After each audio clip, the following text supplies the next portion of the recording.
happy to be here today to not only represent Bermuda, but to continue the work that we desire to be a part of what's happening in the region in this exciting new technology revolution that this particular conference wants to highlight, promote, emulate, and cultivate.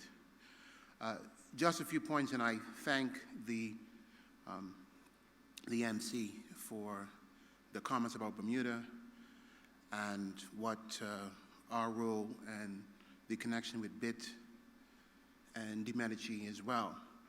And we've been pleased with the relationship that we've developed over the past year. And we not only want, as my premier said, to benefit Bermuda, but we desire to be a part of the benefits for the region. There perhaps has been a long time that Bermuda was the outlier way up in the Atlantic. But there's a desire by this government, my government, to be seen as part of the region and working together. We are an associate member of CARICOM, and we wish to maximize those opportunities, but other opportunities, not only doing more in the region, but attracting those of you in the region up to Bermuda so that we can share and benefit mutually. I noted the comments of Mr. Adams earlier about the I need notes. And as a politician and one of the few who are here, I hope he can share that app with me so in the future I can keep my, follow my notes. And I, of course, wish to link myself with the comments about our brothers and sisters in Abaco and Grand Bahama. Bermuda's had a long historical connection with the Bahamas, and so we feel, as others in the region who have had to deal with the challenges of hurricane and climate instability, what they're going through, and I know everyone here desires for them to be helped as best as we can, and I'm quite proud of what I've seen from CARICOM to help them. Perhaps more than any other group, nation in the planet, we've rushed to help them in their dire needs, so I congratulate all of you here from your islands and all of us who are helping right now to bring Abaco and Grand Bahama back. It is, of course, a pleasure to be here on behalf of the Bermuda government and my premier, the Honorable David Burt, to this BIT conference. And we are happy to share the experience that Bermuda has had with developing digital asset legislation and regulation. We accept, just has already been reiterated here, that the world is at a crossroads, and we've seen the efforts by J.P. Morgan, who at first were totally against and publicly vilifying blockchain and cryptocurrency, are now, as many of the big major world banks are, secretly creating their own tools to enter and penetrate and potentially be the major player in the market. We are happy to see BIT's success with the Eastern Caribbean Bank and the work they're doing with them, and it is clear to us that regulators and legislators around the world see cryptocurrencies and blockchain as not just a passing fad, but it is the future. Programmable money will reshape the rules that govern the exchange of value between individuals and companies, and in new ways that are yet to perhaps be conceived. There is a growing awareness globally of the power that technology has, particularly to do good. And a variety of approaches are being undertaken to illustrate the potential directions of how this can happen. Now, from the perspective of Bermuda, this technology has required progressive, thoughtful leadership on our part and a willingness to take measured and calculated risks to unlock what the possibilities can be for Bermuda in the future around blockchain. Our regulatory framework that we have over the past year developed is built around expertise that Bermuda has developed with its long history in the insurance, reinsurance, and financial services industry. And we recognize that in order to foster innovation, it is necessary to be flexible, to adapt, and while also keeping a keen eye on what the risks are. You can't ignore the risks. You have to, despite opportunities may seem great and wonderful and may have flowers and peaches and cream all attached to them. There are risks. Most of the great steps of innovation in our history have had risks attached. Some have succumbed to those risks, others have surpassed, but you can't ignore the risks. And certainly Bermuda, over the past year, has developed ICO framework through amendments to our Companies Limited Liability Act, and we also developed a Digital Asset Business Act, all in 2018. Within the last 12 months, our approach is to establish key guidelines that will provide regulatory clarity and to avoid a rules-based approach, which sometimes is what you find in financial regulation globally. And particularly us islands, as you know, there are pressures on us to follow a rules-based approach by other capitals. We're all going through that, from the EU, OECD, and other supranational regulators who are exerting their influence on what we do in our own countries. But it's important that we try our best to be flexible and move away from a rules-based approach that has restricted the ability for companies to think outside, and also countries to think outside the box. Bermuda recognizes that you can't simply paint innovative new financial concepts in the traditional regulatory structure. As such, the industry needs regulations that focus on the risks and, by application of that technology, to the area of finance. Some areas that we have sought to try and focus on are risk and compliance, cybersecurity, and the custody of assets in how we shaped our legislation. These key risks are around risk and compliance, and identifying that policies and procedures that are in place to ensure that we continue to keep the bad actors out and attract the good actors and the good, reputable players in. We don't apologize in Bermuda that we have developed in all areas blue chip. We brag about it. We've worked hard at it. We don't want some of the other players at our doors. And like some other jurisdictions, we have less companies in our jurisdictions. We don't have hundreds of thousands of companies. We have tens of thousands of companies in different variety of areas. But that's because we have high standards. And if some people who may want to come find that we're too rigid, check you later in the Bermuda vernacular. Go somewhere else. We have a standard, we've maintained it, and it's working for us. So we want to keep the bad players out, the speculators, the ones who are doing it for the quick win. We don't want them. But we do want a fair playing field to exist. It is also around cybersecurity and the complexity of technology.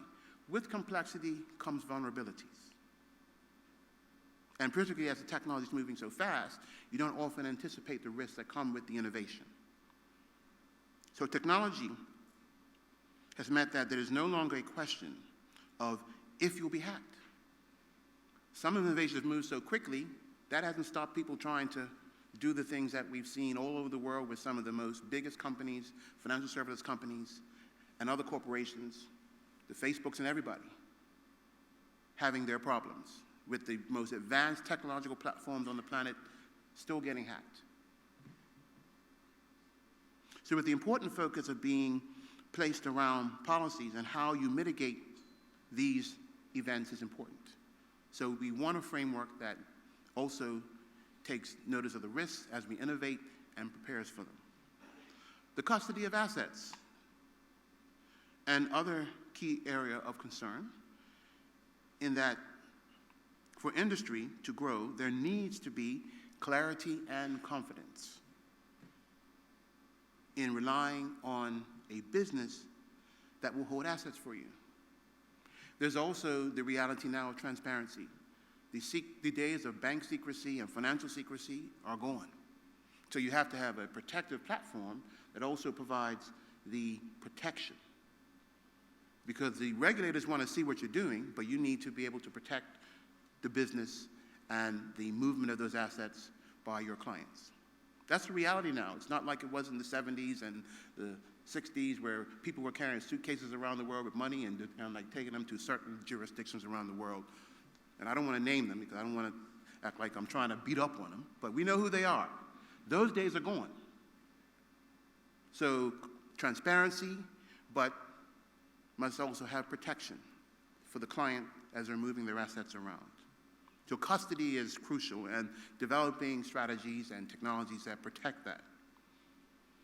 And general business risks are a factor and a consideration, as it needs to be clear that you have considered and mitigated the risks associated with the business approach that your company and jurisdiction has taken.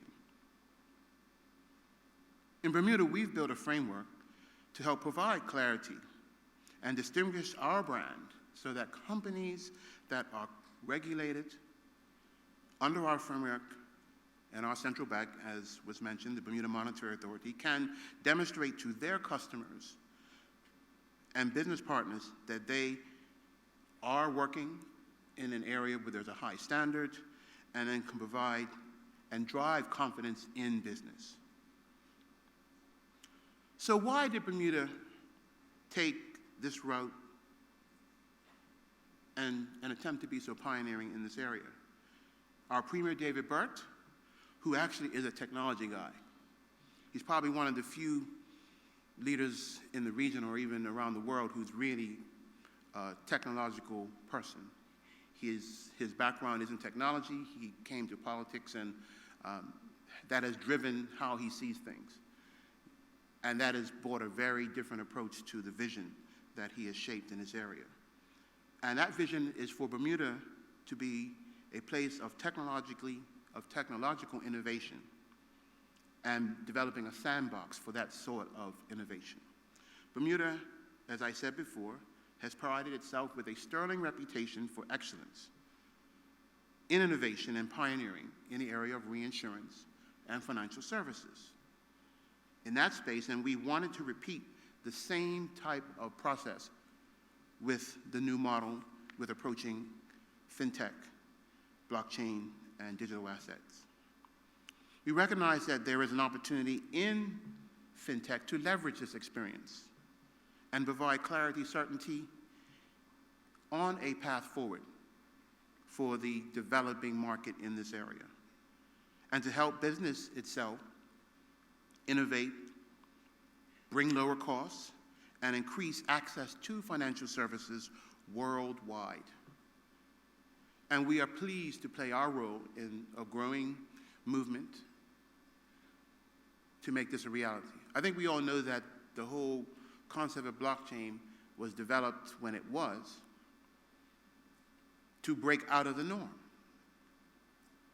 to leave aside the constraints and the mistakes of the traditional financial services and industry, global industry, of which the experiences we all were feeling through the recession and different other shocks within the financial system.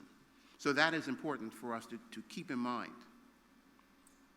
So Bermuda developed our digital asset regulatory framework in a similar way to as we developed our insurance framework. We established, one, relationships with industry. So the government didn't go off half-cocked, if I can say that. We talk to industry, we work with industry, the policymakers in our environment, and the regulators to provide the right kind of guidance needed to establish the high standard that was expected. And that will be in line with the ethos that we wish to push forward with. We met with key players not only locally but also internationally in developing industry and invited them to come to Bermuda and to closely map out the kind of regulations and guidance that industry would need. So we were not only looking to satisfy what was going on locally, but also what international standards needed to be set. And we are very pleased with the success so far that we have achieved in this area. Our focus, as I said earlier, is attracting quality, not quantity. And we're looking to maintain a high standard environment that will demonstrate to not only foreign companies, but also the regulators in other jurisdictions that place so great attention to what's happening in some of the offshore jurisdictions, that they can have confidence in the businesses that we are building and the business model that Bermuda is building in this new revolution in technology.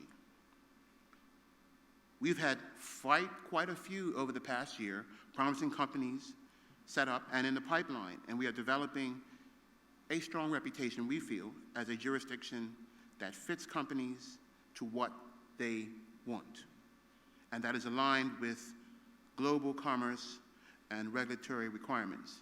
In fact, over the past year, because both of our pieces of legislation were passed in July of last year and September, that is our digital asset legislation and the ICO offering the changes that allowed for ICOs to be issued in Bermuda.